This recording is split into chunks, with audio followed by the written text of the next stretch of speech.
Hello. Hey, Alex. Hey, Michael, how you doing? Oh, craving some coffee, man. I'm dragging this week. I'm so sorry, but this coffee is really good, hitting the spot.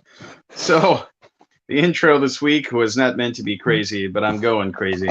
It's been a rough one for me. I mean, I'm not sure how everybody else is doing, but I really hope this will be have some value today. We've got some great things to talk about. And with that being said, how are you this fine morning, Mr. Mick Jagger? I'm sorry, Alex MacDonald. Well, we got a beautiful sunset behind us, and I got a good cup of coffee and a good friend here. And my wife actually made me a half a cake for my half birthday, so I can't complain. Life is good. Bro, I'm super jealous. We'll save some of the cake for you. I know we'd love to share with you. I mean, I can't come over and get it, but I mean, I'll meet you at a gas station and we'll like hand it over with like some tongs or something. Yeah, we'll be like cops and pull up next to each other and talk that way. Yeah, get some aluminum foil and hand me a rollover, and all of a sudden there's a real cop sitting close by. I can just picture that on the news. What do you got in the foil? Sir, I promise you there's nothing hidden in this cake batter. It's just his wife's amazing cooking. So, yeah, this is getting awkward now. I'm a strictly drug-free officer. I promise, no cavity search required. Anyway, so how about those prayer requests, Alex? Any special considerations this week?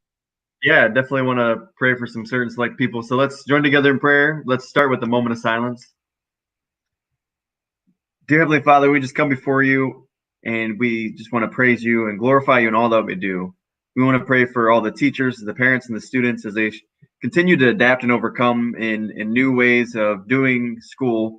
We want to come together and pray for all the cashiers, the retailers, those that are working in essential jobs, and everyone in the medical field, and just bless them so that they can be healthy and vibrant and doing their job in the best of their abilities, and that they're protected and happy and healthy. And we want to pray for all the citizens and businesses as they struggle through this different time that we're experiencing.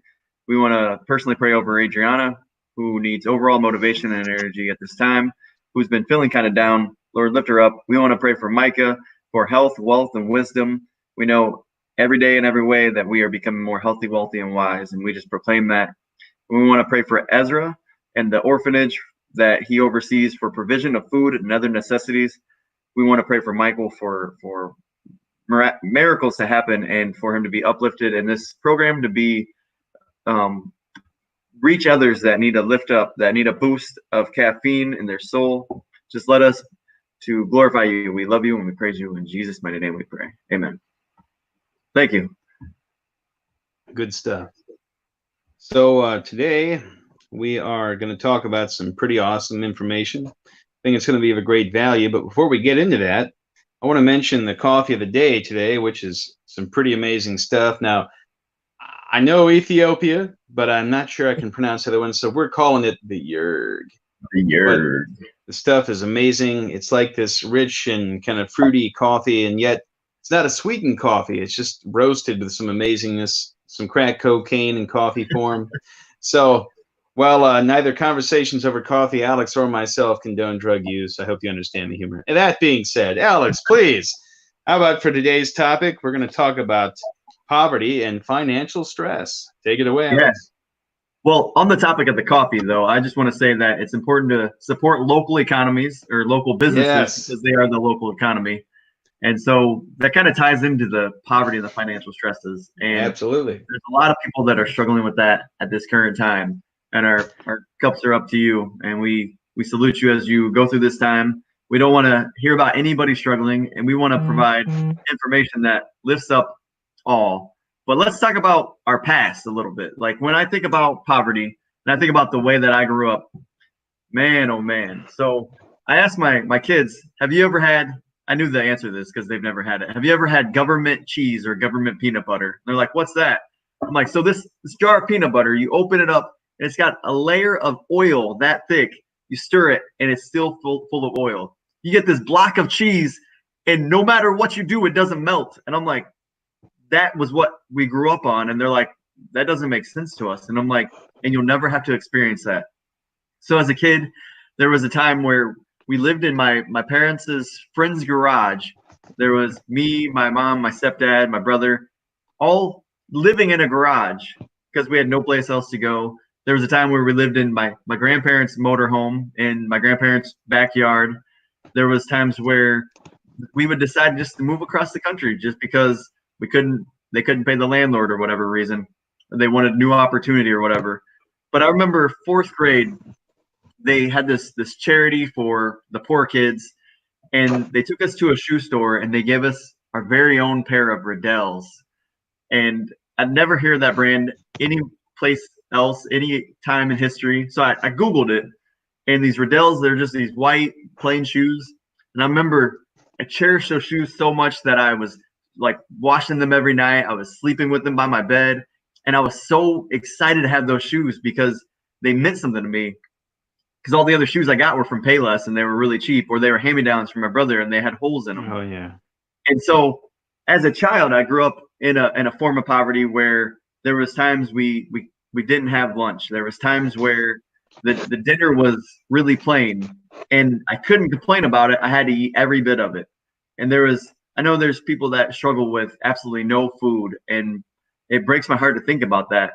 And there was times where we would kind of experience that, but not to the fullest extent because we had charitable organizations, we had food stamps, we had food, what are those called? Food, like whatever they're called, like places you go, food banks. Yeah. Oh yeah, yeah.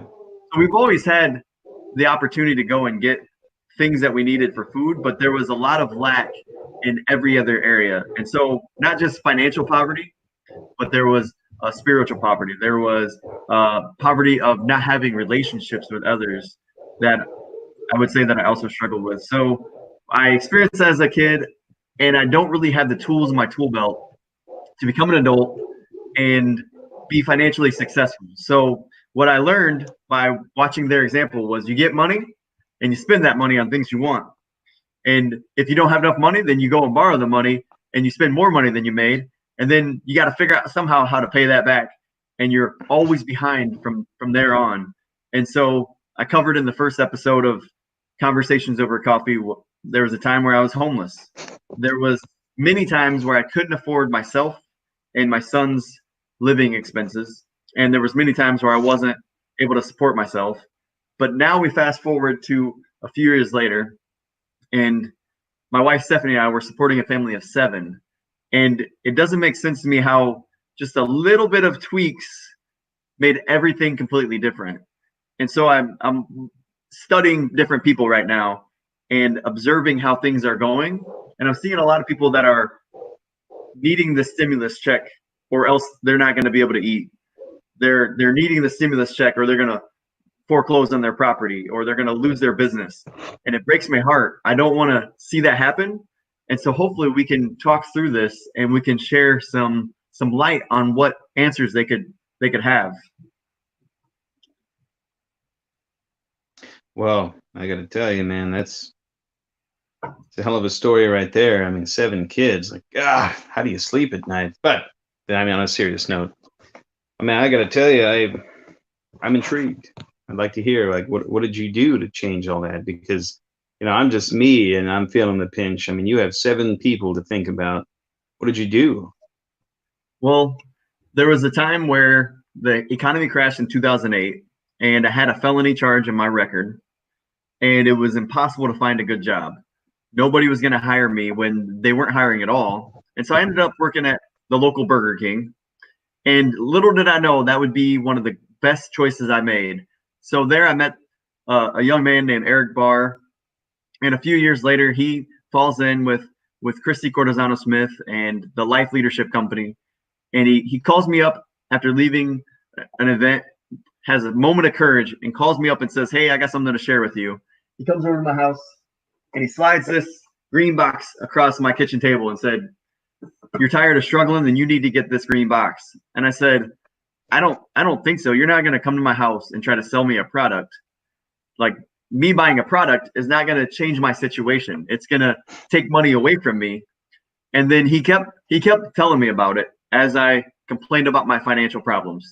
He kept saying, well, if you get that financial fitness program, I'm going to call it the green box from now on. If you get that green box, it's going to change everything. And so, one, I didn't have the money. Two, I didn't have the belief that it would change anything.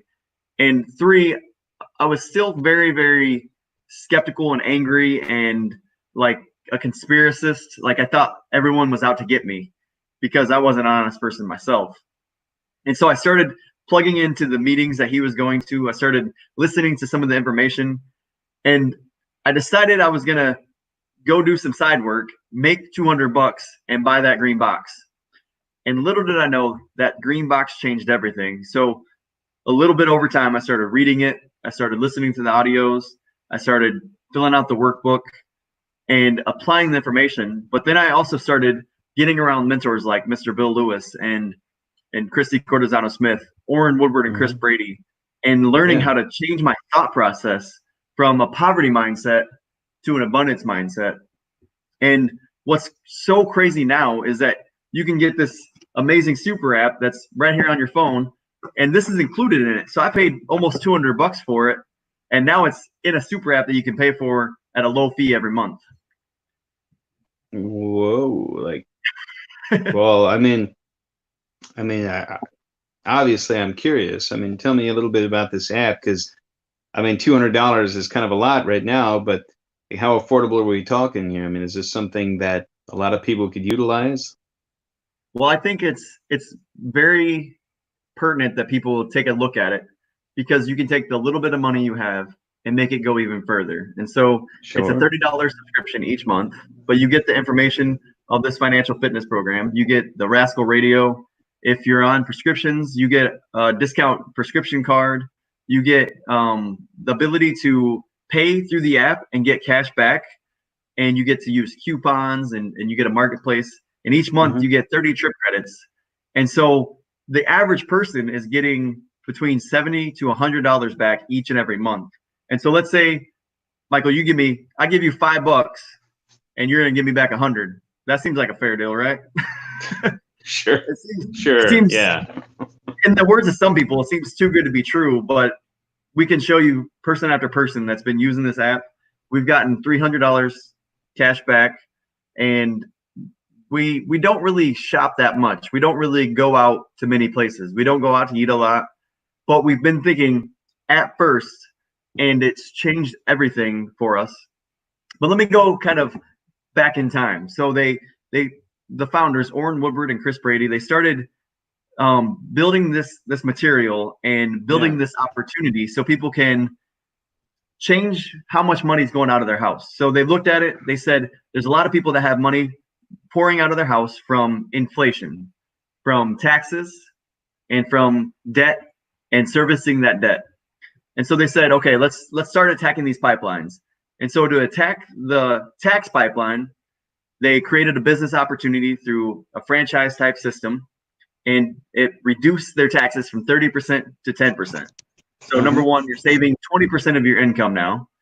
And then they created the financial fitness program to eliminate that debt pipeline completely. So now 30% of your income staying in your house rather than going out. So people are getting 50% more income staying in their house by just those two parts. But they were looking at it like, okay, that inflation pipeline is killing people, and it's going to be killing people more than ever now that we've inflated the economy with $2.2 trillion more. So the value of our dollar is continuing to go down. So what could we do about that? So they created an app that makes your money go even further. So you can take the app and get between 5 and 20% cash back on every purchase, and it makes your money go further. So it created a viral product that everyone needs and wants, and packages in a whole bunch of other great things that'll help you move forward in different ways. And so it's kind of for everybody, and we can all benefit from it. Well, that does sound pretty good. I mean, being able to stretch what you have into something more at a relatively low cost, I can understand why people would be a little skeptical, but I mean, I've talked to some of your friends. I've been to a couple of meetings, and I've heard some people talk about how they've used it. And at first, I'm like, how do you use an app to help you in life? I mean, I've heard of Map My Fitness. I've heard of Candy Crush, but how amazing could this be? But then I met a gentleman that has been basically rocking people's houses with this stuff, and he's gotten $800 of cash back in the last, what, 6 months. I mean, $800, that the app more than paid for itself 3 times over. And when Yeah. I heard that, I'm like, this guy's for real, and he's here helping other people understand. He's not here to sell you some magical membership to Planet Fitness. What he's really talking about is helping people revitalize their financial status, and that made me a little more interested. And that's partly why I wanted us to talk about it today. Is I really have seen the value myself, and I know that that's something you've tried to help other people come to see, because more than anybody, you know what it's like to be down and out and broke, and you don't have 2 dimes to rub together, sleeping in your car, and somehow, like, you're not even good enough for the lot lizards at the truck stop, and somehow now you got an amazing life, a beautiful wife, and you're trying to make something of your family. I think your story is already a success, and I'm excited to see what you do in the future. But I'm just curious, maybe right now, due to quarantine, we can't exactly get together, but I mean, how could you help other people if they were curious about it? Yeah, that's one of the amazing things about this company is we've been able to pivot and we can actually meet on a platform similar to this where we can have a conversation face to face from the safety of our own home. And I can bring up the screen share of this app and show you everything that it has in it. Sure. And so to sum it up in just 3 categories, the app helps you to have fun, make money, and make a difference.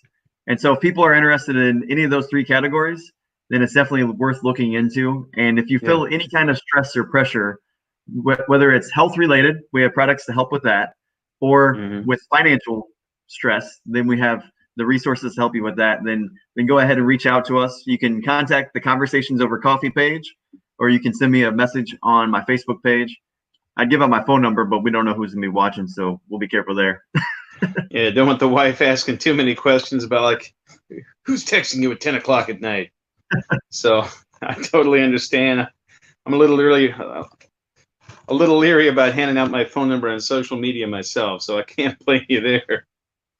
But hey, man, that sounds great. I mean, I really think that's something I could benefit from. And in fact, you've been trying to convince me of that for years, and I'm one of those people. I was a little skeptic myself. I was too, brother. So there's no shame in that. Just know one of Okay. the things that changed the most for me was I went from thinking money was just something that you use to buy things you want. And what I learned through going through this program, I learned a whole bunch. There's 47 principles, but one of the key things that changed in my mind was that money is a tool so that you can maximize your purpose in life. Yeah. And I had no idea what that meant. So it started saying save 10%. And I was like, but I can't make it on 100%. And it's not like some of the defensive programs out there that says eat ramen only and use one ply of the toilet paper at a time and pack your lunch in a paper sack and use that paper sack all week. It's not teaching you that. It's teaching you an abundance mindset. And so when you start thinking about how can I use this money for a bigger purpose, you start using your money a little bit differently. And so Yeah. you want to accumulate assets with that money rather than just spending all of it. And that Well, didn't make sense to me because nobody told me that before this. well, yeah. And as I've learned the hard way growing up, that poor is more of a mentality, and nobody believes that when they're poor. Nobody.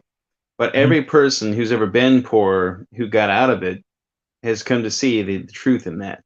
Your habits, how you spend, how you budget. I mean, your attitude on life. It's a mindset, and when you can learn to reprogram. I mean, one of my favorite examples, and he's a little fiery for the kind of audience we're talking to, but his name is Dan Pena. And as he used to tell people, uh, he's literally a billionaire. He lives on a castle on a private island with his own private golf course. I mean, my God, I'm so jealous. But to emphasize his rise to greatness, put it into context. He had literally worked 20-hour days. He couldn't get enough hours, he said, because he was tired of being poor. But he had nothing. He was literally what he called a barrio bad boy. He grew up in the streets of a neighborhood that would become so crack ridden and crime strewn, they would demolish his childhood home because they were dealing drugs in it. It was demolished. his whole childhood destroyed by drugs. And he might have gone down the same path if it wasn't for a couple of things that happened. But all that really matters, the man had $800 and some change to his name. $800. And he turned it into over $450 million in 8 years. From $800 and some change to $450 million in just 8 years. And the amazing thing about Dan Pena, all of the information about how he did it is for free on his website. And when they asked him why, you know what he said? Because I don't want to have any more excuses. The only thing stopping you is you. I don't need the money. I'm doing it for free because I've already done it. It's just what I do. And if we have that same attitude about life, do the best we can, help other people do the same, every one of us can be better off. $800, billionaire, castle, island, golf course. Bro, telling you, he's literally been blessed by the Queen of England. Pretty good to go from the Barrio crack house to the Queen of England, huh? But that being said, let's not get too hung up on Dan Pena because I'll get a little jealous. But we're going to part with a good song for today. And I think that everybody's going to enjoy this one. They're a fantastic little band from England. Their run was short, but the song is beautiful. And before we go, though, we have some parting words. Alex, would you mind talking about our little fundraiser we started? Yeah, I would love to. So we started a fundraiser that's on GoFundMe. I put the information in the comments. I'm going to bring that up on the screen. And it's Concerned Citizens of Fort Wayne. You can go to GoFundMe and check that out. So we actually have had a couple of people join us and become teammates with us. And one of them actually created this overlay for us. So thank you to Nathan Grepke for not only partnering with us on that, also creating this overlay, helping us through this. And so shout out to Nathan Grepke, shout out to Isaac and Troy, and congratulations to you, Michael, because we were able to raise over $200 and then go and donate $182 to the Community Harvest Food Bank, a local charity organization here. So great job. And there's a special consideration there. My road back to employment after being on disability my entire adult life actually began volunteering for a church that made weekly trips to Community Harvest. And a combination of helping the church and specifically my friend John, the pastor's wife, who is in poor health, I started to learn little bits about people, Fort Wayne community, the kind of work they do, and how many organizations that are helped by Community Harvest. And I thought there's no better place we can start. And if we can keep the support and donations coming, Alex and our team, we're going to donate to the Veterans Administration. There's a lot of people hurting right now, and every little bit helps. And we're also going to donate to any churches in the area that have a food bank that's in need. Any families that need help can go to these churches and organizations. That's why we're going to the churches or Community Harvest or the VA. They'll help more people more specifically than we can, but we can help them do it.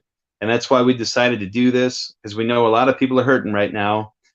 And we're just hoping everybody's healthy, everybody stays strong. We're going to get through this.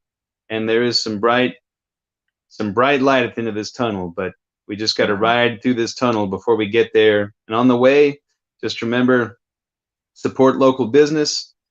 We got a team of guys out here working for you. If you want to help our donation, we'll call you out. We'll give you thanks. We're going to run a mile in support of every person who donates. Every $10 that's given, we'll run another mile. We've already raised over $230. It may not seem like much, but you understand every little bit helps. And if you can't afford to give financially, just know if you will donate your time, donate some clothes, you tell us you helped an old lady with her shopping cart, we'll run a mile for you. You just let us know. We're here for you. Alex, I'm really glad you gave us this talk today, man. It's a lot of good information. Anybody wants to know more about it, please give Alex a message or reach out to us on our page, Conversations Over Coffee. And with that being said, till next time, next week's topic is going to be... It's going to be healthy lifestyle. Yes. And we're not talking about diet culture or anything that makes us have to give up bacon, because I can't do it, okay? Nope. I've tried. I tried. Anyway, but that I gotta tell you, it's gonna be a great one. I hope you're enjoying these so far, Alex. I appreciate your help. I couldn't do it without you. Last but not least, let's fade out with that song. You got it, brother. Great See you show. next week, everybody. Thank you all for tuning in.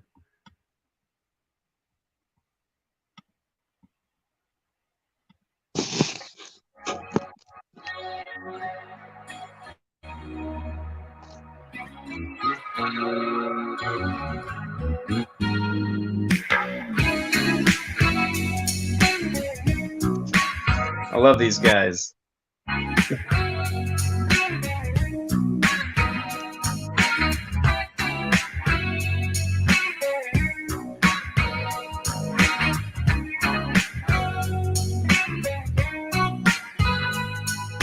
Leave your head. You're trying to figure what you're thinking, and it could be nothing. Nothing but a premonition, but it's hard to say. You push it off, that feeling of losing her. But what is the fact? You gotta let it go.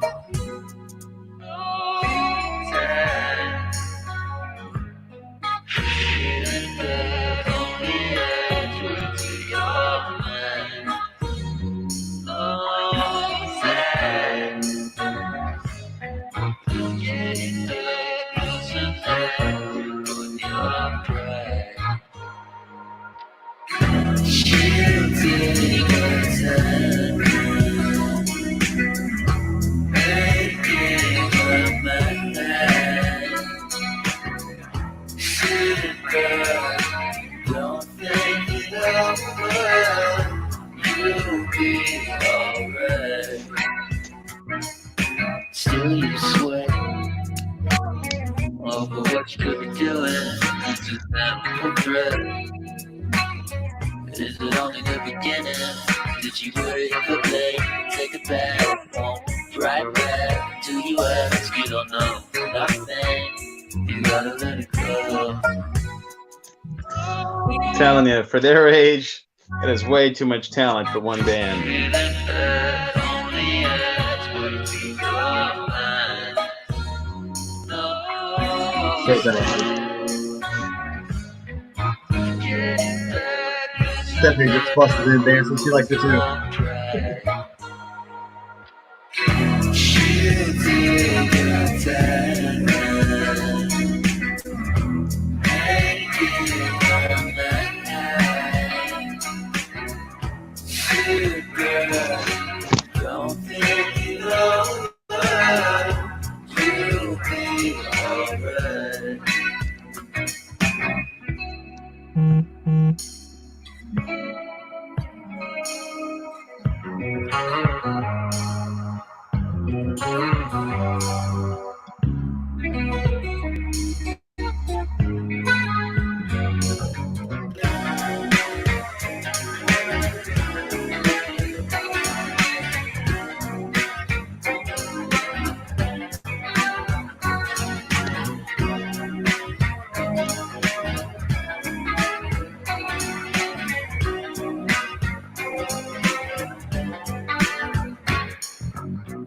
She'll take her time,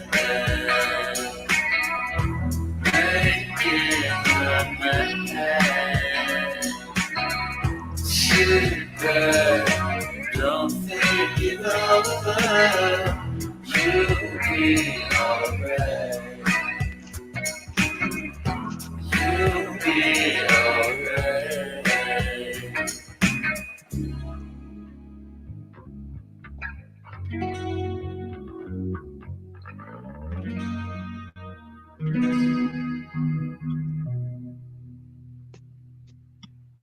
We Not out. bad for a couple of introverts, huh? Have a good night, man. Great to see you.